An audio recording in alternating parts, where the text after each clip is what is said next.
Plaisir de voir un Algérien, un légendaire du football algérien ici à Côte d'Ivoire pour la Coupe d'Afrique. C'est un énormément plaisir. Merci, c'est un honneur pour moi d'être là et d'être invité par la CAF. Je pense que c'est une belle initiative pour nous. Donc je suis très content d'être là et de pouvoir suivre aussi les matchs de l'EN. Justement, Karim, sur le premier match, on a toujours trouvé des difficultés. Le premier match, sur 20 matchs d'ouverture, l'Algérie a seulement gagné 5 matchs. Les autres 15 matchs, on a fait un match nul et une défaite. Justement, par rapport à votre expérience, Frékan, quelle est la difficulté les premiers matchs à dire? Peut-être qu'il y a une forme de pression, peut-être qu'il y a beaucoup d'attentes, peut-être que les équipes en face aussi, ils défendent, ils cherchent à ne pas perdre. Donc faut pas oublier qu'aujourd'hui, quand une équipe elle joue l'Algérie, c'est l'équipe à battre, quoi. Comme le Sénégal, enfin tous ceux qui ont ce statut de favori. Justement, sur le premier match contre l'Angola, peut-être il y avait l'aspect psychologique parce qu'on a sorti le premier tour la Kata Douala, la Kata Cameroun. On a fait une belle première mi-temps. Après, deuxième mi-temps, on a reculé, on a vu un peu de relâchement.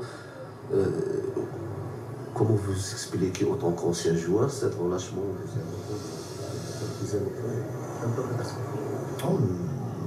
Après, là, en fait, avec ce qu'ils nous ont montré en première mi-temps, on s'attendait à vraiment, parce que c'était une belle première mi-temps.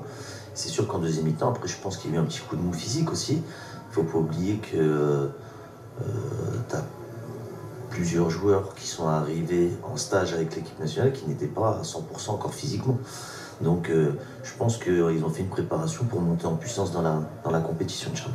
Justement, le match nul ne va pas s'influencer ou la tâche à l'équipe, surtout, c'est pas un drame. Nous, en Algérie, Karim, juste après un match nul, on fait des plateaux, on fait des critiques à partout, on tire sur retour. Justement, comment on doit gérer ce match nul?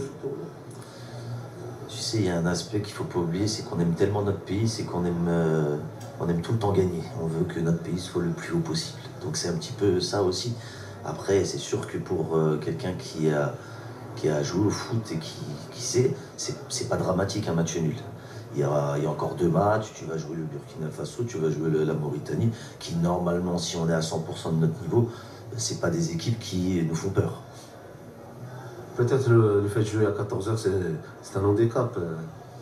Ouais, mais pour les autres aussi. Les autres aussi vont jouer à 14h. Ils ont joué à 14h avant-hier.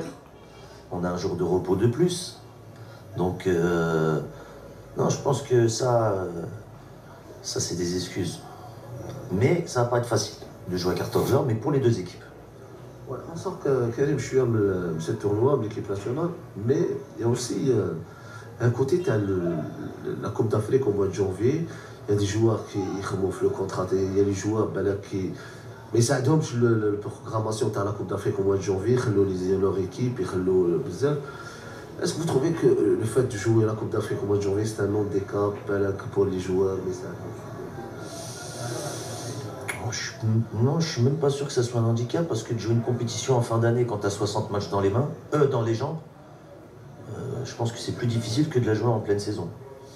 Après, il y a certains endroits d'Afrique, si tu fais une Coupe d'Afrique au mois de juin-juillet, tu vas faire comment pour jouer à 14h? Donc, non, moi regardez, il y a la Coupe d'Asie aussi en ce moment, donc c'est pareil.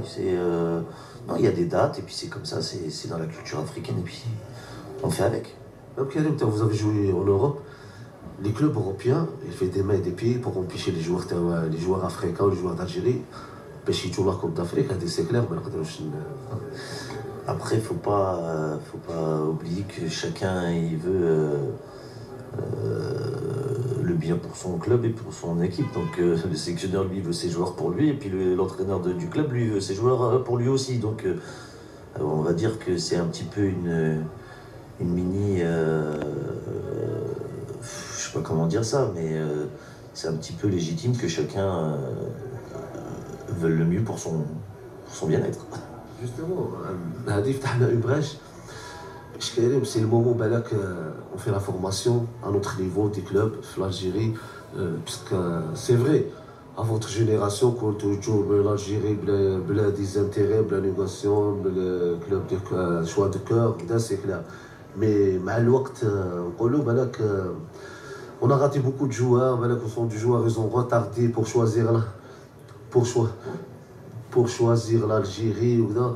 Est-ce que vous voyez c'est le moment de la stratégie ou bien de football algérien? Moi, je pense que c'est primordial qu'il y ait des centres de formation partout dans chaque club professionnel en Algérie, dans chaque région.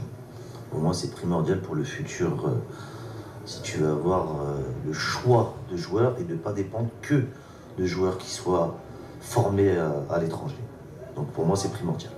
Justement, quand tu as une expérience صغيرة في الجيسكا في الجيري ما كاينش بزاف لي كلوب اللي عندهم دي سونتر فورماسيون كريمون ديروا اكاديمي الجيري justement. Bah, pour l'instant, de ce que je sais, après peut-être je me trompe, il n'y a que le Paradou qui a une académie ou un centre de formation en fait. Les restes des clubs professionnels, il y a peut-être, je crois, j'ai entendu dire que le Mouloudia va ouvrir une. Voilà, prochainement, l'US, voilà. Mais pour l'instant, il n'y a que le Paradou qui a fait ça. Et on a vu les résultats. Sur les catégories jeunes de l'équipe nationale, il y a une instabilité et à chaque fois, il n'y a pas un travail du fond sur les sélections du jeune à l'équipe nationale. Est-ce que vous avez, c'est le moment de faire une stratégie aussi sur les jeunes, hein, puisqu'il y a un problème. Les jeunes sont les dates FIFA, mais ils n'ont pas des dates FIFA pour les clubs européens. À chaque fois, ils disent pour les clubs européens, ils disent il y a aussi les joueurs de Saint-Étienne qui ont résilié leur contrat grâce à U17. C'est Marseille, non? C'est quoi Saint-Étienne? C'est Saint-Étienne, je crois. Hein. C'est à Marseille. Et c'est à Marseille, oui. Yeah. Quel est, en tant qu'ancien joueur, avec expérience, peut-être de qualité, vous avez aussi nos centres de formation. Comment gérer cette situation? Il faut travailler chez soi. Tu travailles bien chez toi, tu auras beaucoup plus de joueurs formés parce qu'on a de la qualité. On a des bons joueurs, on a des très très bons joueurs. Maintenant, il faut les former pour le très haut niveau. D'une. Donc, et de deux, il faut aussi un travail au quotidien. C'est pas une sélection, c'est pas on prend un sélectionneur une semaine avant une compétition et puis on va à la compétition. C'est un travail de 3, 4, 5 ans, 6 ans. C'est un travail de fond, c'est un travail sur du long terme, le football. Et on en voit les résultats avec aujourd'hui sur la scène africaine. Le Maroc et le Sénégal qui travaillent depuis une dizaine d'années, une quinzaine d'années, ils en récoltent les fruits aujourd'hui. Quelle expérience تاعكم نتوما درتوا لي سونتر فورماسيون لعبتوا ليكيب ناسيونال لعبتوا ليكيب لعبتوا دي غران كلوب on a fait les résultats l'occasion عطاوها لبومجيد بوغرا il a fait des bons résultats مع l'équipe prochaine. علاش on fait pas d'appel pour Karim Zeri pour Matmour pour des sélections déjà justement Karim. Vous pouvez تقدروا تعاونوا je sais que تقدروا تعاونوا. Après, vous savez, ça, c'est pas à moi qu'il faut poser la question. Hein. Nous, je pense qu'on est là et on attend. Et puis, le jour où il y aura une bonne opportunité, Inch'Allah, on est là pour aider. Essayez d'aider, en tout cas, parce que c'est pas parce qu'on a été des bons joueurs qu'on va être des bons entraîneurs ou des bons éducateurs. Ça veut rien dire. Mais si on peut retransmettre ce qu'on a vécu, au moins aider, et ben, on sera tout oui, Inch'Allah. Karim, justement, les joueurs formés en Algérie, il y a quand une facilité de jouer les Coupes d'Afrique ici en Afrique, plus que les joueurs formés en Europe. On voyait, on a des exemples, par exemple, quand on connaît ce qu'il a dit avec Riyad Mahrez, Youssef, les Coupes d'Afrique, ils comptent bien. Est-ce que vous voyez que العامل ولا الخدمه هذه au sein des clubs au sein de centres de formation en Algérie راح تكون عندها avec des bons entraîneurs c'est clair تكون عندها بالك في l'avenir تكون عندها بالك des résultats. C'est pour ça moi je suis sûr. Moi je suis sûr qu'avec le travail tu as toujours des résultats. Ça peut prendre 3, il y en a 5 ans, il y en a 7 ans, 8 ans, mais le travail il paye toujours. Et on le voit avec soit les clubs ou soit les autres nations. C'est eux le meilleur exemple et on voit que tous ceux qui ont bien travaillé, qui investissent dans la jeunesse, et ben vous voyez maintenant les résultats de leurs équipes. Karim, pour finir, vous avez suivi le match mauritanien avec le coach de Belmadi. Je ne vais pas parler chez un plateau que mais comment vous avez trouvé le moral, l'état d'esprit, quand même les coachs, les deux capitaines?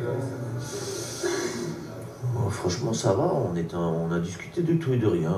Comme c'était mon capitaine quand on était en 2003 en Tunisie. Et puis pendant un moment aussi. Donc non, il avait l'air bien. Et puis je pense qu'il était là pour observer l'adversaire, pour préparer son prochain match. Justement, comment se présente ce prochain match contre le Burkina Faso? J'espère, Inch'Allah, qu'on va remporter ce match et qu'on aura 4 points en poche et on pourra penser un petit peu déjà à la suite de la compétition. Ça va, merci beaucoup Karim. Merci. On te souhaite bonne chance. Merci à vous. C'est très gentil, merci beaucoup Karim. كان كريم زيادي المطلوب كثيرا هنا في مدينة بوكي والذي جاء لتشجيع ومشاهدة المنتخب الوطني وأيضا كسفير للاتحاد الإفريقي لكرة القدم نتمنى له حظا موفق ولما لا مشاهدته في أحد المنتخبات الوطنية مستقبلا. عودة لك وللاستوديو زميلي.